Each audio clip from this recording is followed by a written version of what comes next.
Hello, everyone, and welcome to another episode of the Advanced Team. I'm Lance Dutson. Let's meet our panel this week. Ben Gilman, Ben Grant, Lizzy Reinholt, and first-time panelist Matt Gagnon from the Maine Heritage Policy Center. Welcome, everybody. Thank you for being here. Matt, thanks for joining us today. Of course.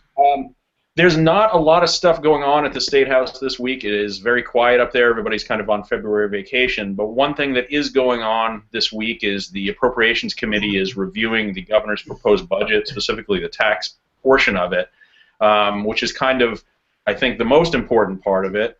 We've talked about the budget quite a bit here on the Advanced Team, but Matt, we haven't spoken with you about it, and I know that MHPC has been doing public events, and you guys are doing your own analysis of the budget. You've been kind of quiet about forming opinions on it so far, and I just wanted to find out from you where you guys are with your analysis, what you think of it at first glance, and what are you hearing on the streets out there about it? That's a pretty. There's always been an impulse on situations like this when you have a budget drop to get out first with an opinion, to be the first person out there to offer what you think about it. And that's an impulse we didn't want to sort of partake in this time. So we're taking our time with the analysis, which should be out hopefully this week. We're basically done with it now and looking for an opportunity to present it to the governor before we go public with it. So I would look this week, potentially early next week for it.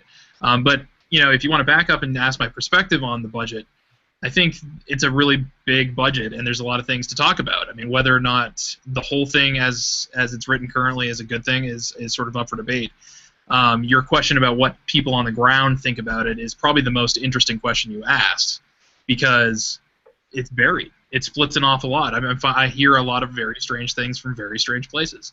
Conservatives are more or less split on it, from what I can tell. You have an awful lot of conservatives that think it's a bold, transformative budget that we haven't seen in this state in 4 decades, and you have a lot of conservatives that think it is a complete and total sellout and that they hate it. From our perspective, it does a lot of very important things. The lowering of the income tax is something that we've long supported and long advocated for, so that's certainly a good thing. We would like to see it go down further, and I personally am not a very big fan of the bubble bracket, for instance. I'd like to see a flat tax that's lower. But also the changes to the corporate income tax are extremely important and something that is very good for this state. The elimination of the estate tax is very good. Where I think the governor and our organization differ in a lot of ways is on the hike in the sales tax. The broadening of it we don't really have as much of a problem with. It's the actual raising of the rate. That is a problem for us a lot, especially when you consider the fact that this budget goes up by about $200 million over the previous budget. So we think that there's an awful lot of savings that could be targeted in the budget itself that could be applied for lower rates and potentially differences in how it's calculated with broadening of the sales tax as well. So, the budget itself is sitting on my desk. This is how big it is, in case anybody's curious, and I've read it from cover to cover.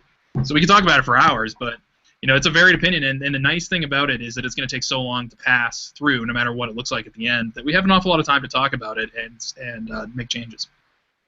So one of the things I wanted to ask you about, Matt, is the Grover Norquist's American for Tax Reform came out, I guess, last week and gave really just full-blown support for it.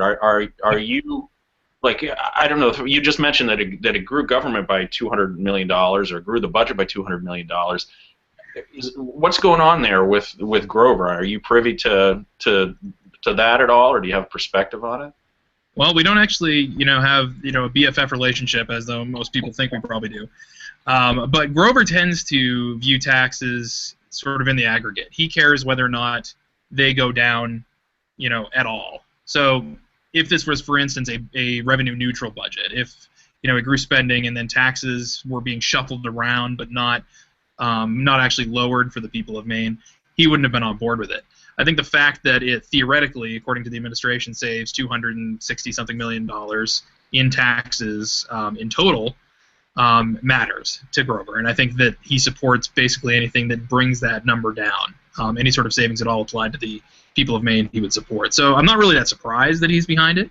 But again, it goes well beyond that particular tax savings argument. We have a lot of stuff to talk about what we tax, what we don't tax, what philosophy we use in this state to try to acquire revenue, and what we spend it on.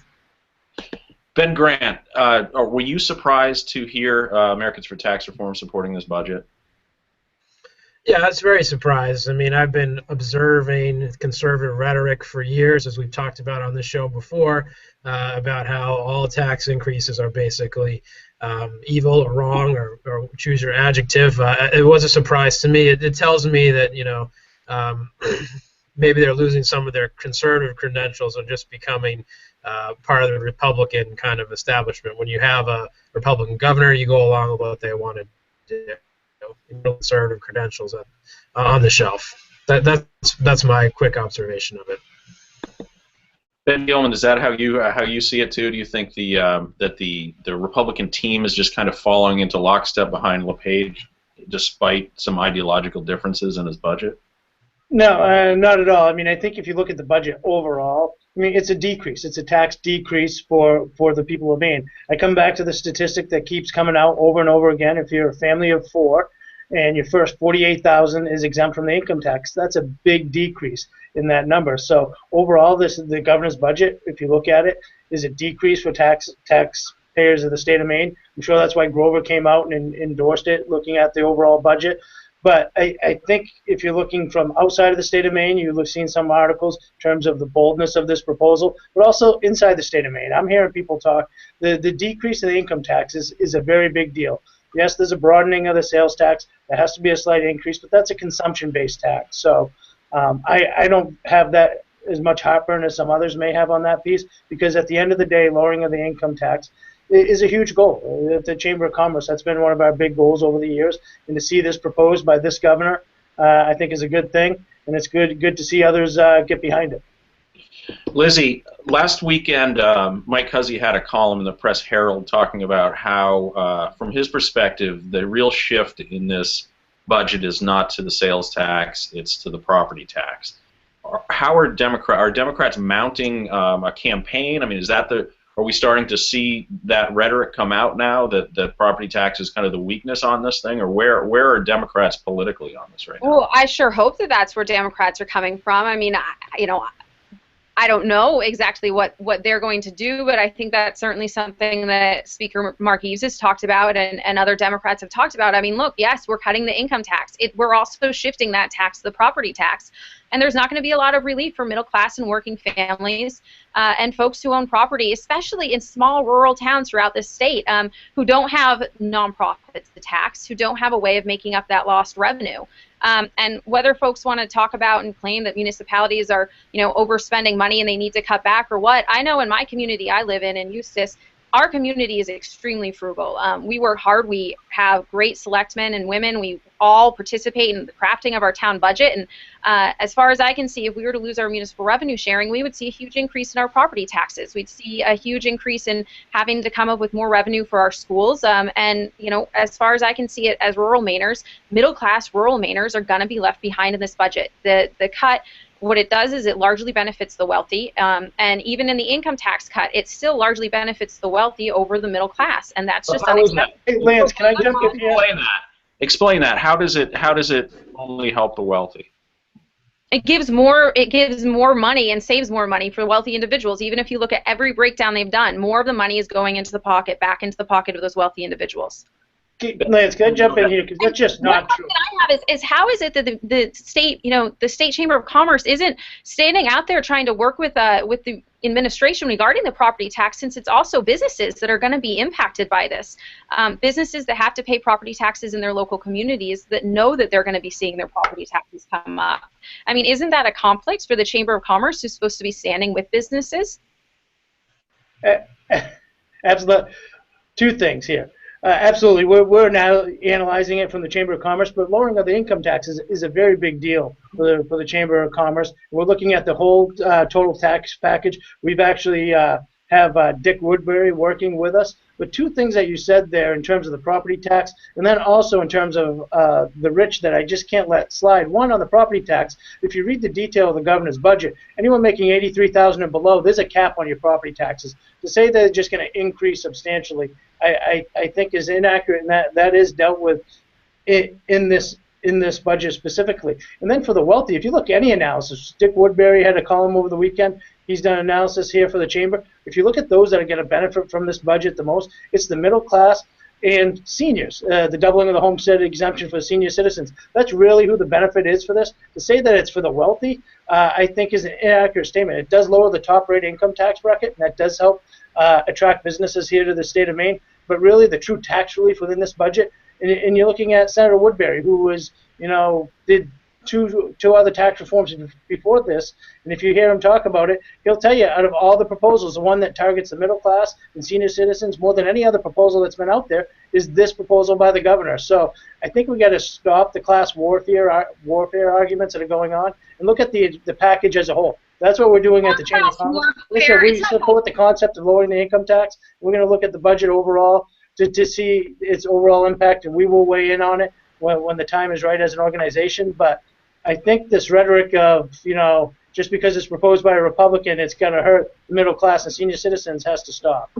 Ben, it's not class warfare. At the end of the day, if you look at it, when you increase the sales tax, that's going to have a larger impact on lower and middle income people. No matter how rich you are, there's only so many loaves of bread you can buy in a year. There's only so many gallons of gas. There's only so many of things that you can buy. Those loaves of bread are not actually taxed in this. But in addition, groceries aren't taxed, gas isn't taxed, none of that stuff is taxed. Exactly. This gas isn't taxed, but there's only so many items that you can purchase, and when you have things that are taxed, you're going to end up having a larger burden on middle class and lower class people who have to be buying those same products. And on top of that, we also have to remember that we can talk about cutting the income tax all we want. When you talk to Mainers, the tax that they're most concerned about is the property tax. This property tax argument is absolutely absurd. If you want to look at what the history of revenue sharing has done for municipalities, that money that is sent to them is not applied to property tax savings, and it never has been. It's a line in municipal budgets so that they can spend more money. And the biggest problem in the state of Maine has nothing to do with whether or not we have revenue sharing or don't have revenue sharing. It has to do with the cost of local control government, whether or not a municipality is the one that runs everything. Okay, if you look at what Lewiston and Auburn individually spend for their municipal government here and there in those two cities, and combined them and made them one city, they would spend half of what they spend in those two cities. It's absurd to be thinking that we are actually continuing this system is the way that it works today with local control. There's nothing you have to.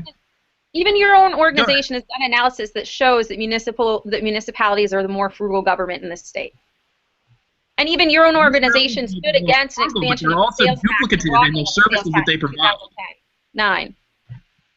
I'm not saying that localities shouldn't have any control or shouldn't spend any money. The point really is whether you can come with efficiency. That's exactly what you're saying. At the county level, at municipal sharing resources between them, and there's a number of different ways you can save money. And if you just look at it with the way that the system is currently structured right now, and you say that we've already cut to the bone and we can't do anything, it's just not true when you look at how other states have organized how their local governments operate. I mean, the cost of government in Florida is absurdly low compared to what it is in Maine because they don't have the same structure. A long time ago, they went to county. Florida, and the size of towns in Florida and the closeness of towns in Florida is also very different compared to the state of Maine. I mean, if you look in Eustis, Maine, it's half an hour to a local high school. The further west you go, the way that the structure of American society evolved as we went west put a bigger emphasis on county governments, and it doesn't matter if it's a rural state or a highly urbanized state. When you get to that level, you have to have some sort of resource sharing between these municipalities, and that's something we haven't done here because of 200 years of local control, and I respect it, but it's just so expensive. It doesn't sound like you do. Well, so Matt, let me ask you a question, a political question on this, because I think what you've laid out, I agree with, that this budget, the nut of this budget is not the governor taking what's going on at the state level necessarily and changing it or fixing it. It's determining that the real problem financially with the state of Maine are these inefficient local governments. So I think everybody agrees that that's the gist of this budget. So why isn't the administration selling it that way? Are they afraid of the argument, or have they just not put it together yet? I mean, I've heard them talk about it, and they're talking about this, and I heard in the governor's state of the state where he talked about the shift to a consumption-based tax. And that's part of it, but the real nut of it, I think, is what you described. Is why aren't they being more forthright about that aspect of the budget? Well, I think that you're starting to see them be a little bit more forthright. I got some materials from the administration recently that showed the individual tax savings for people who live in individual towns versus the amount of revenue sharing dollars that they get in those towns. And seeing the imbalance between the two was rather stark. So I think they're attempting to make that argument now that rather than give money to towns and hopefully it will trickle down, there's a word that you haven't heard a Republican use in a while, trickle down to the local towns. Instead of that, we'll apply it directly to individual tax earners in those cities. And I think, when we're on this topic here, I think it actually might be fun to go back to the governor's State of the State address and think about something he said. When I was the mayor of Waterville, I loved revenue sharing. I thought it was fantastic. I needed it. It was great. Now that I'm the governor of the state, I can see how expensive it was. And that is actually the biggest problem that we're working against here, is that everybody in these towns, whether it's town selectmen, whether it's mayors, whether it's town managers, they see a system that they currently have and they don't want to change it because it gives them money from the state. But you have just an unaffordable amount of government that is applied over all of these towns, and it needs to change in some way. And I think this is a great first step in doing that. Ben Grant, I want to pick up on something Ben Gilman said earlier. Dick Woodbury, the independent senator or former independent senator that has been involved in a lot of these tax reform plans, came out endorsing this budget or supporting this budget. Isn't that a big? I mean, that's got to be a big boost for this budget, right? Given his history. I mean, he has a solid history of supporting plans that haven't passed or have been defeated. So I don't know if that's the kind of history you want to have on your side. So you think it's the kiss of death then? Look, Senator Woodbury is an admitted bad politician. He's come right out and said that. And taxes, among all the policy things that talked about in the State House, is inherently political. So you have to, I think if you want to have someone who's supporting, you want someone who can know the policy but also can know the politics. And I think the reasons you've all been discussing are the reasons why this is going to have a hard time politically in the State House, because it attacks local governments, it attacks people's communities, and there's some serious questions about the property taxes. And I just think that it's a political powder keg. And I think it's going to have difficulty not just with Democrats. I think it's going to have a lot of difficulty with Republicans who have been very reticent to get behind it and support it. I mean, they ran on a similar plan back in 2009 or 2010 with Governor Baldacci's tax reform package. And it's funny because the Maine Heritage Policy Center, one of their biggest premises for being against that package was the expansion and broadening of the sales tax, which they claim has a huge impact on people coming to this state and purchasing goods. So First of all, that plan was 2009. And second of all, the problem with that plan was that it was not at all like this. You're using the mechanisms being similar to suggest that they're the same plan when they are not at all. For one, the estate tax was very different. The corporate income tax changes were very different. There are a lot more giveaways to the wealthy in this plan than in that. And beyond that, this is a net quote-unquote savings of $230 million by the end of it, whereas that one was more or less revenue neutral. It's not the same plan at all. Just because they looked similar in mechanisms doesn't make them the same. Right. The differences are there are a lot more giveaways to ultra wealthy in this plan than there were in the other one. Look, I go back to politics. We started this conversation off by Matt saying there was a division, there's a split among conservatives. If there's a big split among conservatives, I don't see how this thing has a future. All right, let's leave that as the last word for the budget right here. I want to jump into something that's really remarkably intriguing. There was an article that came out today about potential dueling marijuana legalization referendums on the ballot this year. Apparently, from what I understand, there's two groups, Legalize Maine and then the Marijuana Policy Project, that are both deciding to put their own language, their own ballot questions on the referendum. Lizzy, what's your take on this? Why is this going on, and what is the impact of dueling measures? Yeah, I mean, I think that it's a very bad impact it could have on the efforts to legalize marijuana. I mean, what I see is that, the community and folks who most supporting and are most out there wanting to legalize marijuana can't even agree on how they want to do it. I mean, it is a complicated matter, but what you kind of have is, and I can't wait to see the giggles on the screen from several people. But you kind of have big pot, right? These bigger corporations that are pushing one referendum, and then you have this sort of local homegrown idea that are more folks who are the caregivers who already have these smaller facilities, and there seems to be a rift between the two and a divide, which the hard thing is that they're just hurting each other and hurting the overall movement to legalize marijuana. And to me, I think that they're going to end up being their own worst enemies. They're going to have two competing measures and end up attacking each other. Or what we're going to end up having happen is legalization, and it'll go to the legislature to have them determine how we're going to do it. It's to me, they need to get together and figure out what referendum they're going to go forward with and what the language is going to be. So Ben Gilman has Big Pot applied for membership in the Maine State Chamber. Get ready. We're still waiting for their application, but I love that we're discussing Big Corporate Pot here on the advanced team. Just two quick things.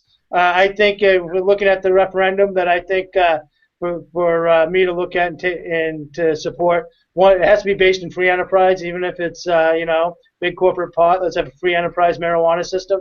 And more importantly, probably the big issue is we have to deal with the issue of impairment when they're in the workplace. That is a big issue, and how we deal with that moving forward. I mean, it's great. People can get stoned in their houses and feel free to do whatever they want, but showing up on the job site or anything like that, that's a safety issue. So I just hope they include, whether it be big corporate pot or homegrown folks or any of those folks, that we deal with that issue as a state. So Matt, I want to ask you about this. I mean, traditionally, I guess long time ago, traditionally, marijuana legalization proponents have not been conservatives, or they've not been Republicans. That's changed a lot now, and I mean, you guys have a pretty heavy libertarian streak in your membership, right? I mean, what's your sense? Are Republicans 50% plus, or conservatives, I should say, 50% plus on marijuana legalization at this point? That's a good question. I'm not sure that they're 50+% care about the issue. I mean, I'm not sure really. Certainly the libertarian streak has increased over the course of the last decade or two. And with it, I think this sort of impulse, especially with the younger generation folks that have come into the movement and the party specifically. So it's certainly a heck of a lot higher than it was before. My guess is that if you were to poll the membership of the Republican Party, you'd still have a minority of views of people who actually think that it's a good idea to legalize marijuana or decriminalize it, depending on what you're talking about for a specific initiative. But that said, this is an impulse that's growing nationwide across all parties. So it's not quite the minority viewpoint everywhere that it was before. Ben Grant, is there a political right versus left aspect to this argument anymore, or is this just kind of Maine coming along into the 21st century type of thing?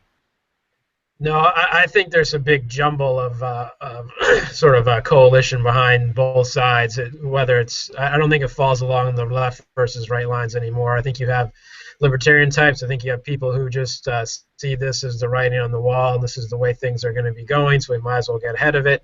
And I think you have people who worry, play the public safety, the addiction card. I just think it's sort of a mess in terms of building coalitions.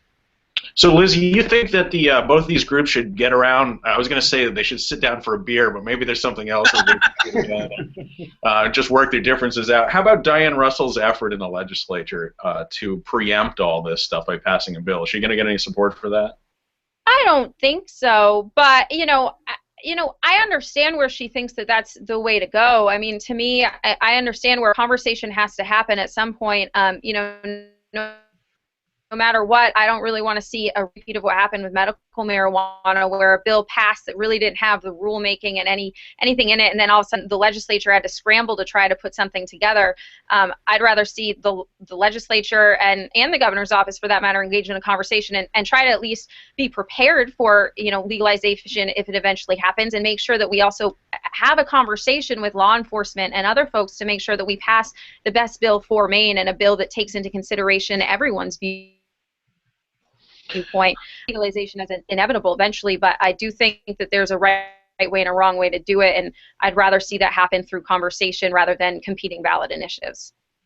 Okay, we've gone a little bit long here today, but real quick, I want to kind of go around the horn. Rick Bennett was reelected as the chair of the Maine Republican Party for a second term this weekend. Start with you, Ben Gilman. What does this mean? Does this mean anything? Is it good for Republicans? Is it good for Maine politics? What do you think? Absolutely. I think it's good for Maine Republicans, good for Maine politics to see Rick reelected. He's been involved with the Republican Party back to the days in the mid-'80s when he was executive director of the Maine GOP. I've worked with him for many, many years.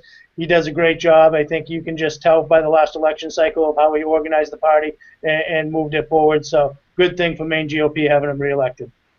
Ben Grant, you had the opportunity to work probably more closely with Rick Bennett than previous Republican Party chairs. You guys seem to have a pretty good relationship. Is this a good move for Maine Republicans?